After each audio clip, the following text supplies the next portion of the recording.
حاضر ہے تیرے دربار میں ہم، اللہ کرم اللہ کرم، دیتی ہے صدا یہ چشم نم، اللہ کرم اللہ کرم اللہ۔ بسم اللہ الرحمن الرحیم۔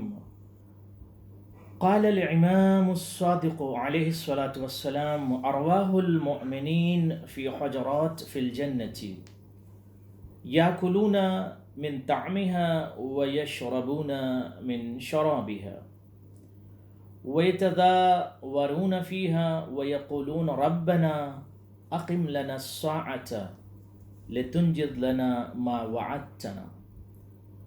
امام صادق علیہ الصلاۃ والسلام نے مومنین کی روحوں کے متعلق گفتگو فرمائی ہے۔ سوال ہوتا ہے کہ کسی کا انتقال ہو گیا، کوئی مومن مر گیا، اس دنیا سے چلا گیا، اس کا انتقال ہو گیا، تو اس کی روح کہاں ہوتی ہے اور روح کرتی کیا ہے؟ ارواح مومنین کرتی کیا ہے روحیں؟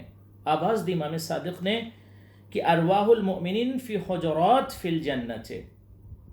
مولا فرماتے ہیں کہ مومنین کی جو روحیں ہیں وہ غرف میں ہوتی ہیں، جنت کے کمروں میں ہوتی ہیں، اطاق میں ہوتی ہیں، حجرات میں ہوتی ہیں۔ یاکلون من طعمها، یعنی یاکلون من طعم الجنتی، جنت کے طعام سے وہ کھاتے ہیں۔ کون کھاتے ہیں؟ یہ مومنین افراد، ان کی روحیں۔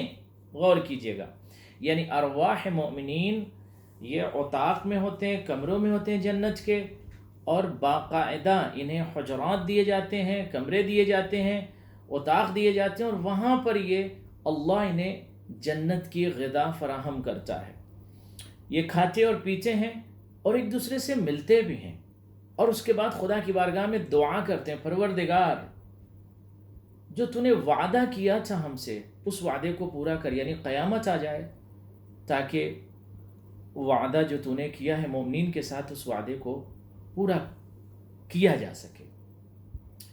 عزیزان من جوانان من، یعنی امام نے اس قول اور اس حدیث اور اس میسج کے ذریعے پوری دنیا بشریت کو عظیم پیغام دیا، اور یہ فرماتے ہیں کہ اگر تم یہ چاہتے ہو کہ جنت کے حجرے میں رہو، جنت کی غذائیں کھاؤ، جنت کے سفرہ نعمت تمہارے اطاق تک، تمہارے کمرے تک، تمہارے روم تک، تمہارے غرفے تک پہنچے، تو کیا کریں؟ کہ گریٹ مومن بنو۔ اگر آپ گریٹ مومن بن گئے اور آپ کا انتقال ہو گیا، آپ اچھے مومن بن گئے جیسے مولا چاہتے ہیں، جیسے خدا چاہتا ہے، تو then nothing to be worried, ڈرنے کی ضرورت نہیں۔ پھر تو آپ جنت کے کمرے آپ کو الاٹ کیے جائیں گے، اور وہاں پر آپ باقاعدہ رہیں گے اور جنت سے استفادہ بالکل کریں گے۔ تو یہ تھا مولا نے پوری دنیا بشریت کو جواب دے کر بتایا کہ ارواح مومنین جو ہے وہ یہاں وہاں بھٹکتی نہیں ہے، بلکہ پروردگار انہیں اطاق اور حجرے دیتا ہے جہاں پر ان کی روحیں رہتی ہیں۔ والسلام علیکم ورحمۃ اللہ وبرکاتہ۔